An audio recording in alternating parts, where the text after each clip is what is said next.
Hello there, my name is David Riesenfeld, and it has been my pleasure to lead you through the AP US History Study Guide right here on the Gilder-Lehrman website. Everything included in the past 9 videos is intended to assist in your learning, practice, and mastery of information and skills that will lead to your success on the AP US History examination.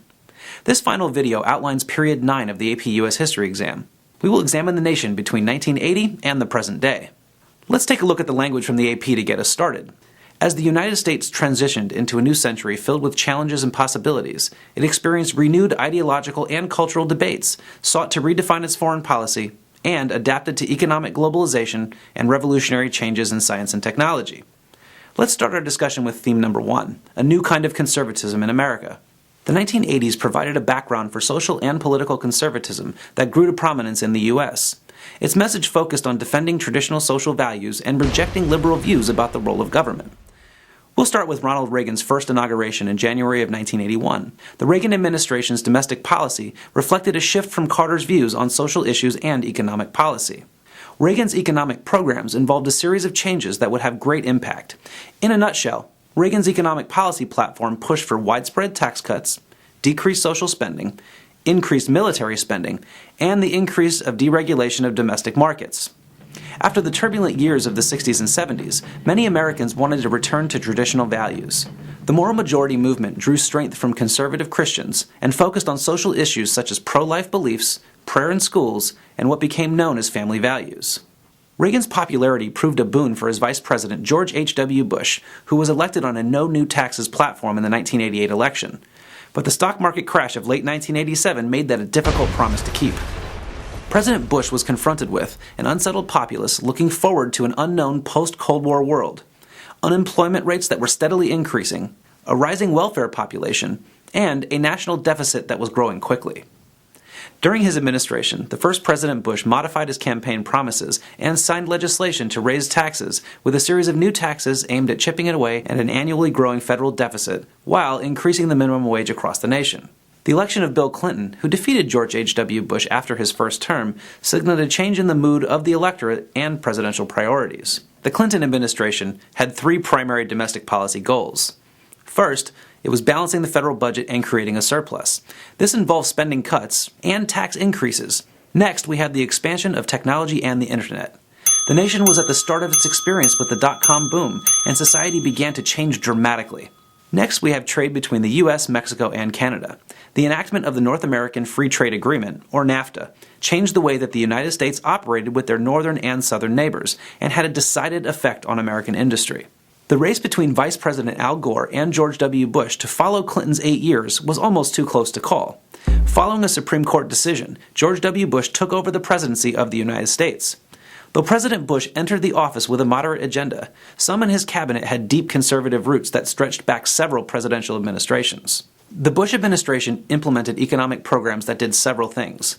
First, it decreased taxes across the board and gave specific benefits to the wealthy and to corporate entities. It reinvigorated government deregulation of industries, financial industries, insurance industries, banking, and oil. There was an increased income disparity in the American population. The administration gave direct tax rebates to the nation, as in cash money in your hand, which depleted significant portions of the Clinton-era surplus. The Bush administration also authorized military interventions in Afghanistan and Iraq, which depleted remaining surplus and put the nation back into deficit. The successful candidacy of Democrat Barack Obama in 2008 was centered on effecting substantial change. Obama ran a grassroots campaign in which Americans donated hundreds of millions of dollars through small, internet-based donations. Barack Obama became the nation's first African-American president. The Obama administration was confronted with a collapsing housing market and already a year into a new recession. In his first term, his domestic policy revolved around the following. First, ameliorating the recession's effects. Next, investigating failures in the financial and housing industries. Then, reforming the American healthcare system with the Affordable Care Act, which provided low-cost health insurance to millions of Americans, but was also met with great political upheaval and debate. To learn more about the important issues involved in this section of the AP US History exam, check out these featured documents on the Gilder-Lehrman website. Ronald Reagan on Economics and Political Parties from 1962. President Reagan's first inaugural address from 1981. President Obama's first inaugural address from 2009. Now let's take a look at the second theme, as outlined by the AP US History exam. Let's call this one Playing Nice in a Slightly Warmer World. The AP states that the end of the Cold War and new challenges to U.S. leadership in the world forced the nation to redefine its foreign policy and its global role. It really boils down to this. U.S. foreign policy, beginning in the 1990s, was about to change, and the U.S. needed to show the world its role as a leader amongst the world's superpowers. Take a moment and look back at the beginning of the Cold War, the division of Germany, the U.S. conflict with the Soviet Union, Cuba, choose your Latin American nation, and Afghanistan. There were 1,000,001 reasons for the U.S. and the Soviet Union to continue their old disagreements that fueled the progress of the Cold War throughout the second half of the 20th century. As the two feuding nations moved into the 1980s, the tenor of the conflict changed due to the new leadership of Ronald Reagan and Mikhail Gorbachev. Ronald Reagan's foreign policy was focused on shielding the nation from an imminent Soviet attack. Reagan's administration spent heavily on national defense, including the so-called Star Wars missile defense program. The federal government invested $3 trillion in Star Wars in 1983. The United States will introduce a proposal for a mutual guaranteed bill. Throughout the 1980s, there were a series of discussions, summits, agreements, and disagreements between President Reagan and Soviet Premier Mikhail Gorbachev that prepared the world for the upcoming end of the Cold War. Reagan's successor, George H.W. Bush, was far more interested in foreign affairs than any other aspect of domestic policy. Several foreign policy events and issues would define Bush's presidency and have great impact on the future pathway of people in the U.S. and around the world. Building on work done during the 1980s, George H.W. Bush officiated the close of the Cold War alongside Mikhail Gorbachev. In a post-Cold War world, the Berlin Wall was dismantled and the two German nations were united under one flag again. By 1990, the whole system had collapsed, with the former Soviet satellite states assuming autonomy for the first time in decades. In efforts to unseat Manuel Noriega, who had assumed power in Panama through election fraud and force, President Bush ordered the invasion of Panama City in 1989. This invasion decimated the city and led to the surrender of Noriega to U.S. forces. In 1990, as a direct response to the invasion of Iraqi armies into neighboring Kuwait, Bush led the U.S. into the First Gulf War. American troops were sent into Kuwait and Iraq in efforts to protect petroleum interests in the region. The Bush administration also formulated America's response to the protest and the Chinese Army's massacre of protesters in Tiananmen Square. President Bush had to maintain a stable relationship with the Chinese government while appealing to Americans who were outraged by a gross abuse of human rights by the government of a major nation. President Clinton inherited a vastly changed foreign policy landscape. In Europe, Clinton's foreign policy was highlighted by U.S. intervention in the Balkan region of Eastern Europe. Responding to ethnic cleansing and other human rights violations throughout the Balkan region, U.S.-led coalition forces conducted airstrikes and other efforts to stabilize the nation once conflicts were finalized. In the Middle East, President Clinton brought together Israel and the Palestine Liberation Organization, the PLO, to take the first step towards Palestinian statehood and to a Middle East more accepting of the Israeli nation. The Clinton administration also found itself involved in foreign conflict on the African continent. In Rwanda, the Hutu and Tutsi were engaged in tribal conflict resulting in genocide. The Clinton administration's decision to remain out of direct contact with the events in Rwanda was widely criticized. Freedom itself was attacked this morning by a faceless coward, and freedom will be defended. I want to reassure the American people that the full resources of the federal government are working to assist local authorities to save lives and to help the victims of these attacks. Make no mistake, the United States will hunt down and punish those responsible for these cowardly acts. The resolve of our great nation is being tested.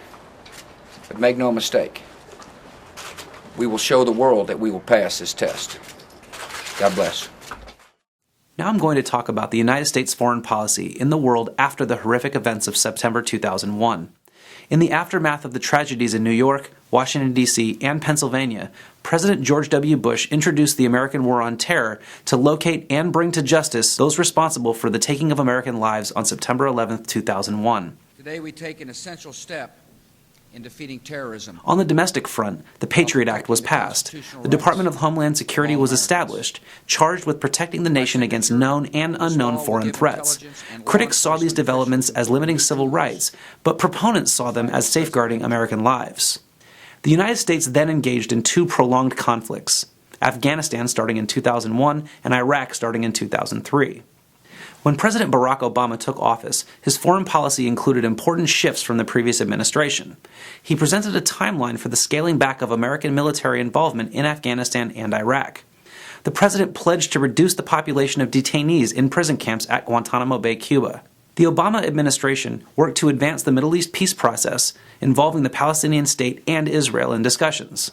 President Obama also lifted many aspects of the U.S. embargo on Cuba.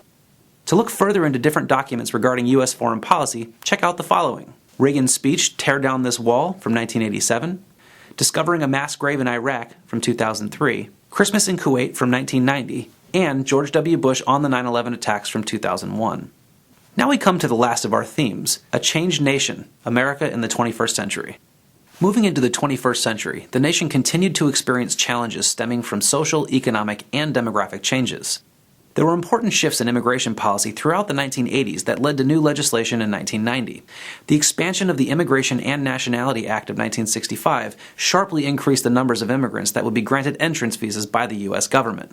More than 750,000 new immigrants per year contributed to the ever-expanding diversity that would come to define the United States in the 21st century. With the introduction of 24-hour news cycles and the constant flow of the information superhighway, our society began to move at an increasingly rapid pace. As the internet evolved, it became a tool upon which the entire world relied for a vast array of often unmediated information. And we must round this out with the revolution of social media and pay homage to a system of different tools that allow people of all ages around the world to remain more connected than ever. As the nation moved through this first decade after the trauma of 9/11, several events tested the nation's confidence in the federal government's ability. Among these were the slow response to deal with the devastation following Hurricane Katrina in 2005. Only 3 years later, Americans again lost confidence in the government with what became the Great Recession and the collapse of the mortgage market as a result of subprime lending. Americans were not willing to have blind faith in government at this point in U.S. history. In 2008, Americans elected Barack Obama, who ran on a platform promising change as the 44th President of the United States. During his 2 terms, Obama has brought change to healthcare, immigration, and presided over recovery from the devastating recession. In 2014, the American people voted again for change by electing a Republican-majority Congress. Thank you so much for visiting the AP US History Study Guide on the Gilder-Lehrman website, and don't forget to use all of the supporting documents and materials to help you find success with the exam.